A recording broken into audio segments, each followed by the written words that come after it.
السلام علیکم ورحمۃ اللہ وبرکاتہ۔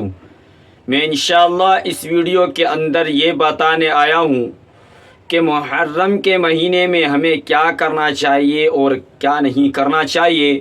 دعا کریں کہ اللہ رب العزت صحیح کہنے کی اور ہم سب کو ان تمام باتوں پر عمل کرنے کی توفیق عطا فرمائے۔ جو میں ان حضرات سے درخواست کرنا چاہتا ہوں جو اس چینل پر سب سے پہلے آئے ہیں، ان سے میری درخواست یہ ہے کہ وہ اس چینل کو ضرور سبسکرائب کرے تاکہ نئی آنے والی ویڈیو آپ کو سب سے پہلے ملتی رہے، اور ویڈیو دیکھنے کے بعد اپنے دوست احباب یا ایک دو گروپ میں ضرور سینڈ کر دیا کریں تاکہ آپ کے ذریعے سے لوگوں کو کچھ معلومات ہو جائے، دین کی بات صحیح پہنچ جائے۔ تو دیکھیے، بہت سارے حضرات کو یہ تک نہیں معلوم ہے کہ ہمارا جو اسلامی سال شروع کب ہوتا ہے اور کب ختم ہوتا ہے، اور اگر کسی کو پتہ بھی ہے تو وہ کیا کرتے ہیں، گروپ کے اندر، واٹس ایپ کے اندر، اپنے اسٹیٹس کے ذریعے، انسٹاگرام کے ذریعے، فیس بک کے ذریعے یعنی کہ نیا سال کی مبارکباد دینا شروع کر دیتے ہیں، اور ان کو یہ نہیں معلوم کہ کتنا مبارک مہینہ ہے محرم الحرام کا، اور ہم اس کے اندر بھی خرافات کو نہیں چھوڑتے۔ تو ہمیں خرافات سے سب سے پہلے میں بچنا چاہیے کہ ہم خرافات سے بچیں اور اپنے علماء سے، اپنے ائمہ حضرات سے پوچھیں کہ ہمیں اس مہینے کے اندر کیا عمل کرنا چاہیے۔ اللہ کے رسول صلی اللہ علیہ وسلم کیا عمل کیا کرتے تھے اس مہینے کے اندر، کیا نہیں کیا کرتے تھے، تو ہمیں تمام باتوں کی معلومات لینی چاہیے۔ تو اس مہینے جو ہمارا نیا سال آتا ہے، اسلامی جو ہمارا سال جو شروع ہوتا ہے وہ ماہ محرم سے شروع ہوتا ہے، اور ذی الحجہ کے مہینے پر ہمارا سال کا آخری مہینہ ہوتا ہے۔ آج ہماری نئی نسل کو انگریزی مہینے فرافر یاد ہیں، یہ بتا دیں گے کہ اس سے پہلے مہینہ کون سا تھا، اس کے بعد مہینہ کون سا آئے گا، اور زبانی رٹ رکھی ہے۔ لیکن اگر ہم اسلامی مہینوں کے نام ان سے معلوم کریں،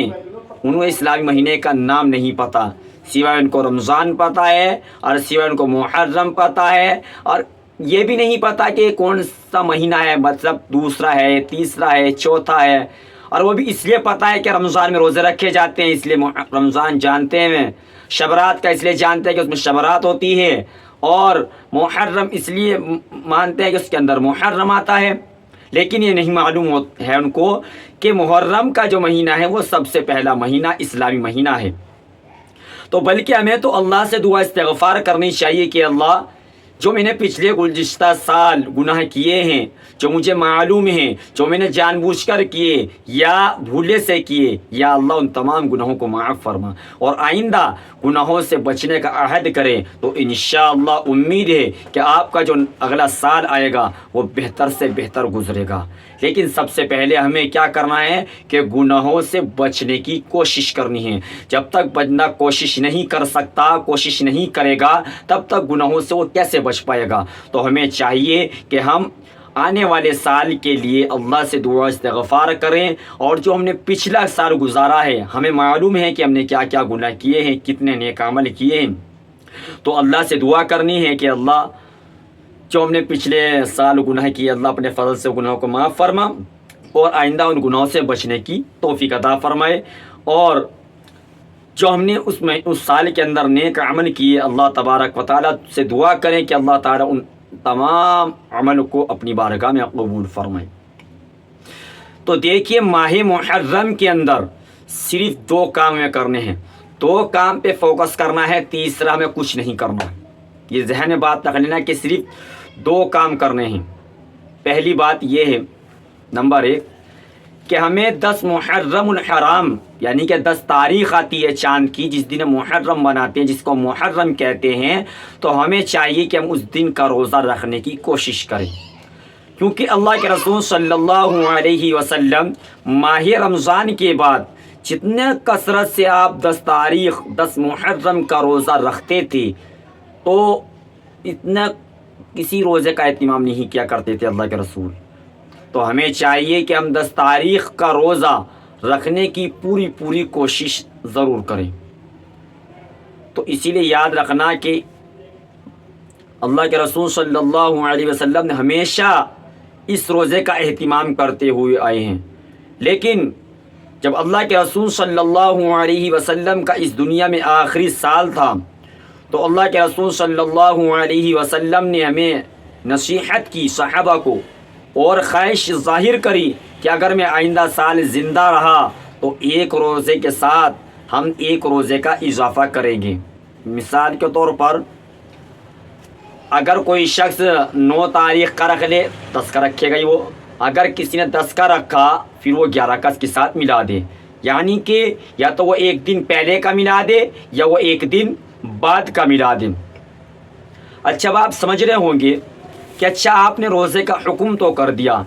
لیکن ان روزے کی کیا فضیلت ہے, کیا بینیفٹ ہے, کیا فائدہ ہے, یہ تو ہمیں پتہ لگنا چاہیے نا. تبھی تو ہم اس روزے کا اہتمام کریں گے کہ اس کے اندر کتنے بینیفٹ ملتے ہیں, کیا کیا ہوتا ہے. تو اب سنیے اس کا بینیفٹ کیا ہے. دیکھیے جو شخص 9 یا 10 یا 11 کا جو شخص روزہ رکھے گا اللہ رب العزت کی ذات سے امید ہے کہ اس کے 1 سال اگلے اور 1 سال پچھلے گناہ اس کے معاف کر دیے جائیں گے. کتنی بڑی فضیلت ہے کہ 1 سال اگلے اور 1 سال پچھلے اس کے تمام گناہ صغیرہ معاف کر دیے جائیں گے. تو ہمیں چاہیے کہ ہم ان 2 روزے رکھنے کی کوشش ضرور کریں. نمبر 1 کیا بتایا میں نے کہ ہمیں 10 تاریخ کا روزہ رکھنا ہے, اور نمبر 2 کیا بتایا 2 سال کے گناہ معاف ہوں گی. اب نمبر 3 یہ ہے کہ اگر کوئی شخص 3 روزے رکھنے کی گنجائش رکھتا ہے یعنی کہ 9 10 11 یہ بھی صحیح ہے, رکھ سکتا ہے, کوئی دقت والی بات نہیں. لیکن اگر کوئی شخص صرف 10 تاریخ کا روزہ رکھے یعنی کہ محرم والے دن کا اگر کوئی شخص روزہ رکھے تو اس میں یہ عمل پسندیدہ عمل نہیں ہے, یہ عمل پسندیدہ نہیں ہے لیکن گنہگار نہیں ہوگا, یہ یاد رکھ لینا. کیونکہ اگر کوئی شخص 10 تاریخ کا روزہ رکھ لیا اور 11 کی اس کی نیت تھی کہ میں 11 کا رکھوں گا لیکن کسی وجہ سے وہ 11 کا نہیں رکھ سکا, یہ عمل بہتر تو نہیں ہے لیکن گنہگار نہیں ہوگا. تو اس لیے ہمیں چاہیے کہ ہم روزہ رکھنے کی 9 اور 10 تاریخ کا روزہ رکھنے کی کوشش ضرور کریں. یہ تو تھا نمبر 1. نمبر 2 یہ ہے کہ شام کے وقت جب ہم افطاری کریں, جب ہم روزہ رکھیں گے اس کے بعد شام کے ٹائم مغرب کے ٹائم افطاری کریں گے تو اپنے کھانے کے اندر اضافہ کر دیں. مثال کے طور پر آپ جو ہیں کھانے بنوانے میں تھوڑا سا زیادہ بنوا لیں, کشادگی کر لیں. کیونکہ جو شخص 10 محرم کو افطاری کے وقت اپنے افطاری کے اندر کشادگی کرتا ہے, اپنے اہل و عیال پر خرچ کرتا ہے, تو یاد رکھنا اللہ رب العزت اس کھلانے کی برکت سے پورے سال اس کی رزق میں کشادگی پیدا کر دیتا ہے, یعنی کہ اس کی روزی کے اندر برکتیں ڈال دیتا ہے اور بندے کو پتہ بھی نہیں چلتا. تو ہمیں یہ 2 کام ضرور کرنے ہیں. مثال میں بتا رہا تھا کہ اپنی افطاری کے اندر کشادگی کرنا. مثال کے طور پر مان لو آپ گھر کے اندر روزانہ 100 روپے کا سامان لے کر آتے ہیں, مثال دے رہا ہوں, تو آپ اس دن 150 کا لے آئیں, اس دن آپ 250 کا لے آئیں, اس دن آپ 200 روپے کا لے آئیں, لیکن اپنے افطاری کے سامان میں تھوڑا سا اضافہ کر دیں. اضافہ کرو گے انشاءاللہ پورے سال آپ کے رزق میں اللہ رب العزت برکتیں پیدا کرے گا اور آپ کی کمائی میں برکتیں پیدا کرے گا. لیکن اس مہینے کو ہم خرافات کا مہینہ نہ بنائیں, ہمیں اس مہینے کے اندر بھی عبادت کرنی ہے, تلاوت کرنی ہے, صدقۃ الخیرات کرنا ہے, اپنی حیثیت کے مطابق غریبوں کی مدد کرنی ہے, لیکن خرافات سے بچیں. اچھا اب بہت سارے حضرات ایک سوال اور پیدا کرتے ہیں کہ آپ کھانے پینے کی بات کریں لیکن حضرت حسین رضی اللہ تعالیٰ عنہ شہید ہوئے, تو بھائی اگر اگر آپ ان کے شہید کو دیکھیں گے، کیونکہ اسلام جو تاریخ ہے اس میں کوئی سا دن ایسا نہیں ملنے کا جس دن کسی صحابی کی شہید میں تاریخ نہیں آئی ہو، یعنی کہ 365 دن میں روز مرہ کسی نہ کسی صحابی کی آپ کو تاریخ ملے گی، تو پھر آپ کو کھانا پینا تو ہمیشہ بند کرنا پڑے گا۔ تو یاد رکھنا، اسلام ایسے غم کو پسند نہیں کرتا۔ یہ تو حضرت حسین رضی اللہ تعالیٰ عنہ کو بہت مبارک بات ہے کہ اس دن آپ شہید ہوئے، آپ کو شہید کر دیا گیا۔ اگر حضرت حسین چاہتے تھے واپسی بھی آ سکتے تھے، لیکن اس دین کی خاطر وہ شہید ہوئے۔ اللہ کے رسول صلی اللہ علیہ وسلم کو اس کی اطلاع پہلے مل چکی تھی کہ آپ کے اس نواسے کو شہید کر دیا جائے گا، اس کو قتل کر دیا جائے گا۔ آپ صلی اللہ علیہ وسلم کو اس جگہ کی مٹی تک دکھائی گئی تو آپ بے تحاشا روئے، بے تحاشا رو کے گئے ہیں۔ لیکن ہمیں چاہیے کہ ہم کم سے کم کچھ نہیں کر سکتے تو نیک عمل تو ضرور کریں اس مہینے کے اندر۔ اس مہینے کے اندر کچھ چند عبادتی اپنی بڑھا دے، کچھ ان دنوں کے اندر تہجد کا اہتمام کریں، ان دنوں کے اندر اشراق کا اہتمام کریں، ان دنوں کے اندر ہم اوابین کا اہتمام کریں۔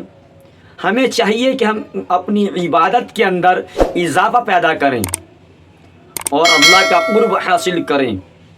تقوی اپنے اندر پیدا کریں، دوسرے کے عیب دیکھنے کو اپنے اندر سے نکالیں، اپنی غلطیاں دیکھنے کی اپنے اندر عادت ڈالیں کہ میں کہاں غلط ہوں، میں کیا صحیح کر رہا ہوں، کیا غلط کر رہا ہوں۔ آج ہمارے اندر یہ عادت بڑھتی جا رہی ہے کہ ہم دوسرے کے عیب کو بڑی غور سے دیکھتے ہیں اور اپنی غلطیوں پر، اپنی خطاؤں پر ہم ذرہ برابر بھی نظر نہیں ڈالتے اور نظر انداز کر دیتے ہیں، چل ہم نے یہ غلطی تو کی ہی، کیا ہوا، اور دوسرے کی چھوٹی چھوٹی غلطی کو اتنا بڑا بنا دیتے ہیں کہ واجی واہ، پتہ نہیں کتنا بڑا گناہ کر دیا اس بندے نے۔ تو ہمیں چاہیے کہ ہم ایسے گناہوں سے